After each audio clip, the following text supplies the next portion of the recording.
எல்லா தலைமை கட்சியிலையும் தொகுதி நிறைய கேட்குறாங்க. இப்போ இருக்கிறது ஒரு பானை சோறு இருக்குது. ஒரு படி பங்கியாச்சு.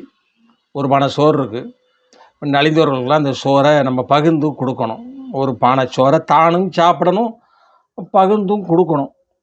அகப்பையை வச்சு தான் எடுக்க முடியும். பெரிய கரண்ட்டுனா ஒரே நேரத்தில் சரியாக போயிடும். அதனால் அகப்பையை வச்சு கொஞ்சம் கொஞ்சம் ஒரு 45 பேர் கொடுக்கணும்னு வச்சுக்கோங்களேன். இப்போ 45 பேருக்கு கையேந்தி வராங்க.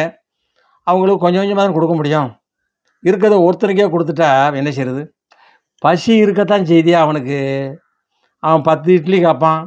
என்ன செய்ய? ஒரு 3 இட்லி கொடுங்க கேட்குறாருல. பசி கொஞ்சம் ஆற்றிக்கப்பா. ஒரு மாத்திரை மருந்து சாப்பிட்றா இருந்தால் 3 இட்லி போதாதா உனக்கு? அப்படிங்கிற மாதிரி இப்போ கொடுத்துக்கிட்டு இருக்கிறாங்க. இதிலிருந்தே அவங்க நீங்கள் புரிஞ்சுக்கலாம். சுயமரியாதை, தன்மானம், மானம் ஒன்றும் கிடையாது. கூட்டணி கட்சி தொகுதி வேணும். தோற்கிறது நிச்சயம்.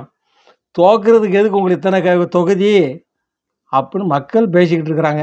எனக்கு ஒன்றும் இல்லைப்பா. இது எதற்கு பேசுகிறவங்க ஏதாவது கமெண்ட் போடுங்க. என்னத்தையும் போடுங்கடா.